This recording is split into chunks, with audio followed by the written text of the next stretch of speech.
C'est la plus petite circonscription en superficie du département, pas celle où il y aura le moins de bagarres. 19 candidats cherchent à convaincre les 131 724 habitants du centre-ville de Nantes. La députée sortante et socialiste Marie-Françoise Clergeau achève son 4e mandat consécutif. Une autre figure du PS nantais, Alain Robert, est son successeur tout désigné dans une circonscription symbolique pour la gauche.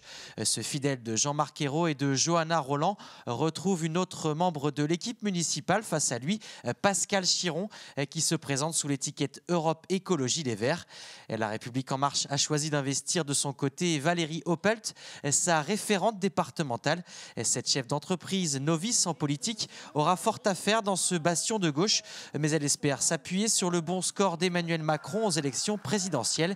Le candidat En Marche était arrivé en tête dès le premier tour à Nantes devant Jean-Luc Mélenchon. Un résultat sur lequel Carole Mallard, infirmière et habitante du quartier Malakoff, voudra également capitaliser sous l'étiquette France Insoumise.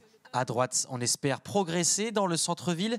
Sébastien Pilard, soutien de François Fillon et cofondateur de Sens Commun, se lance dans la bataille.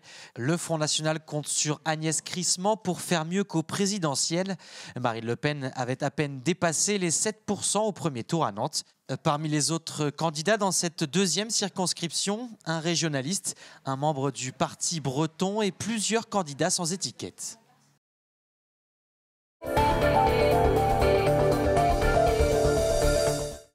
Ils étaient 150 samedi à protester contre la fermeture du bureau de poste à Saint-Joseph-de-Porterie. Des habitants, des responsables syndicaux et des élus se sont mobilisés. Il y a 3 courriers recommandés qui sont partis par les associations, notamment la CLCV, pour rencontrer la direction de la Poste. Et la Poste n'a jamais répondu, ni par l'affirmatif, ni par la négative. Je pense que les lettres, dès qu'ils les ont reçues, ils ont été mises au broyeur.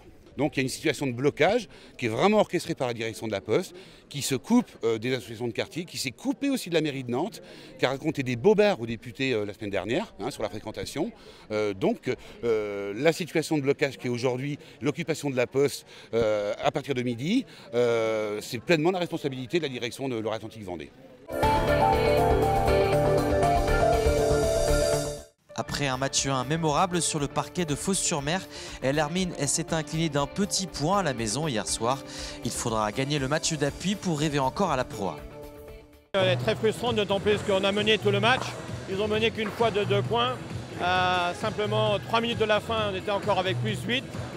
Et on se fait battre au final. Bon, c'est le basket, c'est le sport. Et puis maintenant, il faut souhaiter qu'à Fos, pour la belle, on aille prendre la victoire. On ne sait jamais, il y a encore une chance sur 2. C'est déjà pas mal. On est arrivé en demi-finale de play-off aujourd'hui. Bon, la cerise sur le gâteau, ça aurait été d'aller en finale. Mais bon, tous les espoirs ne sont pas perdus. Il y a encore le match retour.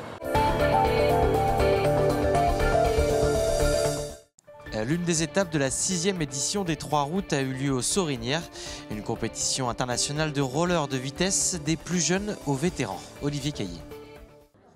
Ces gestes, elle les répète chaque week-end ou presque. À 18 ans, Mélanie Lisée est double médaillée de bronze au championnat d'Europe junior de roller. Mais chaque année, celle qui est licenciée au club de Saint-Sébastien ne manquerait pour rien au monde le rendez-vous des 3 routes aux Sorinières. Pour moi, c'est une course importante parce que c'est mon coach qui organise la compétition et du coup, il y a mon club qui est organisateur aussi. Donc c'est important pour moi de participer et de faire honneur à mon club. En fonction de son niveau, on peut venir plus pour s'amuser, participer, découvrir une grosse compétition dès le plus jeune âge. Donc voilà, chacun a son propre objectif, mais moi, j'ai en plus pour gagner, c'est sûr. Les 3 routes, une compétition de roller de vitesse inscrite au calendrier national de la Fédération française de roller sport. Depuis 9 ans, elle se décline sur les 3 jours du week-end de la Pentecôte et dans 3 lieux différents, en Vendée, en Loire-Atlantique et en Mayenne, et est ouverte à toutes les catégories. Super mini à vétérans, donc super mini, il faut se dire que c'est des enfants de 5-6 ans, et vétérans 2e année, des personnes de plus de 50 ans, avec donc des courses proposées de sprint et de fond, donc qui vont du 200-300 mètres, des courses de demi-fond, donc du 1000 mètres, et des courses d'endurance qui vont du 5 au 10 km. L'objectif à long terme, c'est d'être une étape de la Coupe d'Europe avec vraiment des patineurs de classe mondiale, des champions du monde senior. Mais dans un premier temps, Gary ne veut pas brûler les étapes et souhaite postuler dès 2018 pour que les 3 routes deviennent la 2e étape officielle de Coupe d'Europe en France.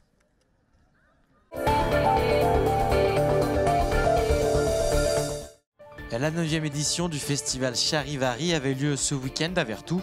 En tête d'affiche cette année, Ben l'Oncle Sol avec comme thème la musique américaine, la soul ou encore le rock'n'roll.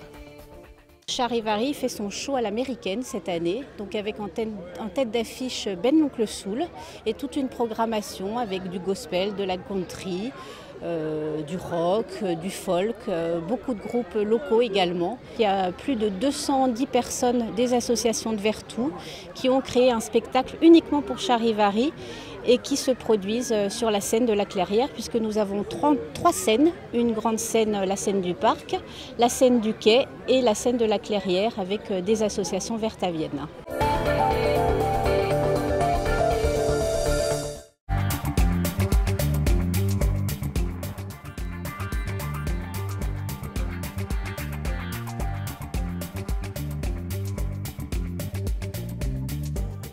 Sur les passages à niveau habituels, qui sont des passages à niveau strictement ferroviaire, où il n'y a que des trains donc, qui passent sur les voies ferrées, là il y a des barrières, et là justement il faut non pas respecter que la barrière, il faut respecter aussi le feu rouge et la sonnerie. Il y a beaucoup d'automobilistes, ils passent jusqu'au dernier moment, ils se croient plus rapides que le train. Alors des fois ça marche, mais quand ça ne marche pas, en général ça passe mal, parce qu'un train c'est 1 kilomètre pour s'arrêter. Et donc, lorsque le conducteur voit la voiture devant lui, il a beau freiner, ça ne s'arrête pas. Il y a aussi des problèmes avec les piétons qui, du coup, ont plus de facilité à se faufiler entre les barrières ou essayer de passer à la dernière minute, parce que, du coup, les barrières ne les arrêtent pas forcément physiquement.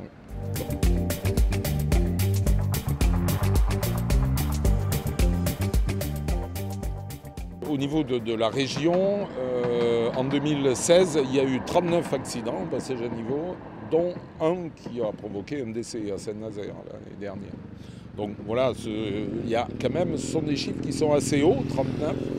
Et donc on s'emploie, c'est pour ça aussi que l'on s'emploie à faire de la prévention aux automobilistes, à faire de la prévention aussi dans le milieu scolaire, à la fois distribuant des petits prospectus et en montrant les risques qu'il y a à ne pas respecter les codes, et donc voilà, pour essayer de diminuer ce nombre d'incidents.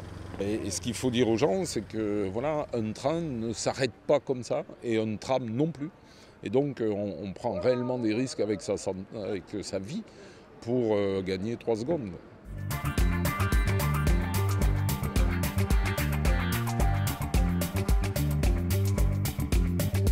On n'a pas de point noir en termes de passage à niveau. On a 4 ou 5 passages à niveau qui sont dits sensibles, c'est-à-dire sur lesquels sont démarrées des opérations de suppression. Mais nous avons sur la région Pays de Loire un peu plus de 1000 passages à niveau. Nous en avons supprimé une centaine depuis une quinzaine d'années.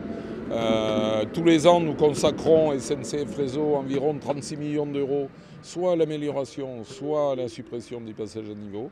C'est un croisement d'infrastructures, un passage à niveau, et donc il faut regarder comment on peut soit passer dessus, soit passer dessous. Très souvent, ce sont des études et des travaux assez lourds qui prennent du temps. C'est environ entre 3 et 15 millions d'euros, une suppression de passage à niveau.